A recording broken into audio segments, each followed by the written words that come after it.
Se lancer sur le marché régional, la BRVM, c'est une super aventure. Mais la grande question, c'est par où commencer? Eh bien, la toute première étape, c'est le choix du partenaire, la société de bourse. On va donc décortiquer ensemble comment choisir la bonne société de gestion et d'intermédiation, la fameuse SGI, pour bien démarrer. Avant même de choisir une action, il faut savoir qu'il y a en gros deux grandes autoroutes pour accéder au marché. D'un côté, il y a la gestion individuelle. Là, on est aux commandes de son propre portefeuille en passant par une SGI. De l'autre côté, la gestion collective. L'argent est mis dans un pot commun et c'est géré par des pros au sein d'une SGO. Pour aujourd'hui, on va se concentrer sur la première voie, celle où c'est l'investisseur qui est le pilote. L'idée, c'est de voir comment bien choisir ce partenaire essentiel, ce copilote indispensable pour naviguer sur le marché, la SGI. Alors, allons-y, une SGI, c'est quoi au juste? Il faut la voir comme un courtier officiel. C'est une société qui a une licence, un agrément, pour être l'intermédiaire obligé entre un investisseur et la bourse. C'est simple, impossible d'acheter ou de vendre une action sans passer par l'une d'elles. La question qui se pose, c'est donc, face à toutes les SGI qui existent, surtout en Côte d'Ivoire où elles sont nombreuses, comment on fait le bon choix? Comment trouver celle qui va vraiment coller à ses objectifs et à sa stratégie? Pour simplifier tout ça, il y a une méthode assez simple et facile à mémoriser, la règle des 3 F. C'est un petit cadre de réflexion qui permet de structurer son analyse et de ne rien oublier d'important. Et c'est quoi ces 3 F? C'est très simple. Frais pour tout ce qui est coût. Facilité pour l'expérience et les services proposés. Et enfin, fiabilité pour la sécurité et la solidité de la boîte. Allez, on regarde ça en détail. On commence par le premier F, les frais.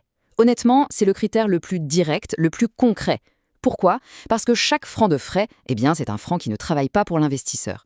Donc, bien comprendre ses coûts, c'est la base pour maximiser ses gains. Il y a principalement 3 types de frais à avoir à l'œil.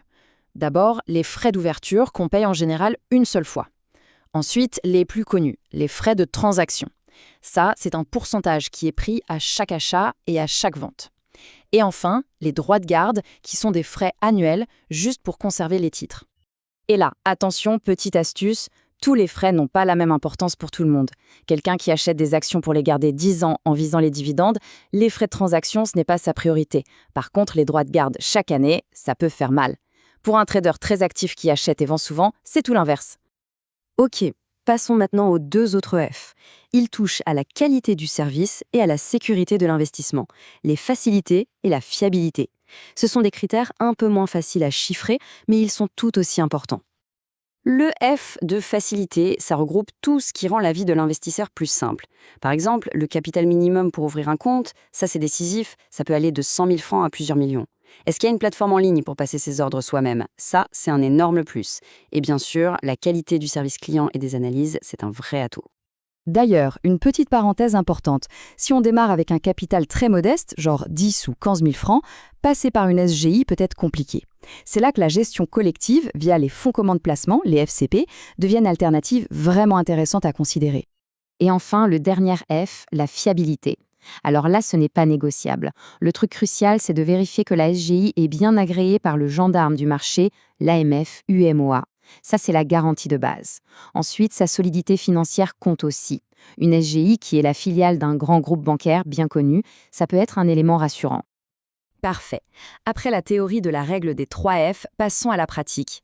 Voici un plan d'action très concret en 3 petites étapes pour faire sa propre comparaison. Étape 1, on se fait une petite liste des SGI qui ont l'air intéressantes et on crée un tableau avec des colonnes pour les 3 F. Étape 2, la plus importante, on vérifie les infos à la source. Des sites comme richebourse.com sont super pour ça, ils ont les grilles de tarifs. Et pour l'agrément, direction le site de l'AMF-UOMAF. On ne croit pas sur parole, on vérifie. Et étape 3, on passe un coup de fil aux 2 ou 3 SGI finalistes, ça donne une bonne idée de leur réactivité. Voilà à quoi ce fameux tableau pourrait ressembler. On met le nom de SGI connu sur la place d'Abidjan, comme NSIA Finance ou Hudson NC, et on remplit les cases. Les frais, le capital minimum, s'il y a une plateforme ou pas.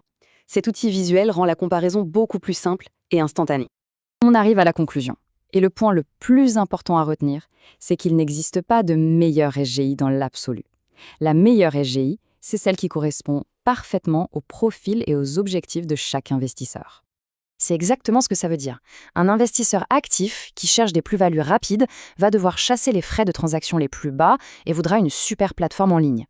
À l'inverse, l'investisseur de long terme, qui vise les dividendes, va plutôt chercher des droits de garde faibles et un accès à des analyses de fonds de très bonne qualité.